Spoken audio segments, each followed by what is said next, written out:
Ration கடைக்கு போனா சரியா அரிசி கொடுக்க மாட்டாங்க, கிருஷ்ணகிரி கொடுக்க மாட்டாங்க. அதை விட கவர்மெண்ட் ஆட்சிக்கு போனா ஒரு நல்ல மண் தர மாட்டீங்களா? நீங்க ஒரு எம்எல்ஏ இதெல்லாம் கேட்க வேண்டாம்.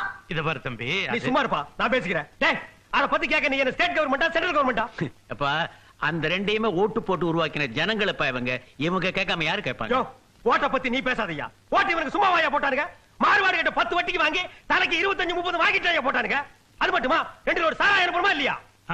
டேய், ஓட்ட நீங்க போட்டேன்னு சொன்னதை விட ஓட்ட வித்தேன்னு சொல்லுங்கடா. இன்னும் 5 வருஷத்துக்கு ஓட்ட பத்தி பேசுறதுக்கு உங்களுக்கு யோகியதையே இல்லடா.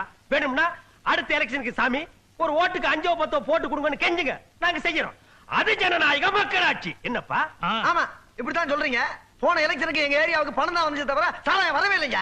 கொடுத்த பணத்துல கூட இந்த 10 ரூபாய் கமிஷன் எடுத்து கொடுத்தாரு. யோ, உங்கள மாதிரி ஆட்கள் இருக்கிறதால ஓட்டுக்கு இருக்கிற மரியாதையே போயிடுச்சு. 10 ரூபா கொடுத்தாதான் ஓட்டு போடுவோம்னு அடம் பிடிச்சு என்கிட்ட பணம் வாங்கிட்டாங்க ஓட்டு போட்டீங்க. கணக்கு தீர்ந்து போச்சு. நீங்க போட்ட ஓட்டுக்கு தான் என்கிட்ட அப்பயே பணத்தை வாங்கிட்டீங்களடா. அப்புறமேல அதை செய்யலாம் இதை செய்யலாம்னு கேட்கறதுக்கு உங்களுக்கு ரைட்ஸ் இருக்கு. உங்களுக்கு சேவை செய்ய தானடா நான் வந்திருக்கேன்னு நீ செஞ்சா இல்லையா? ஆமாண்டா, சேவை செய்ய தான் வந்தேன்.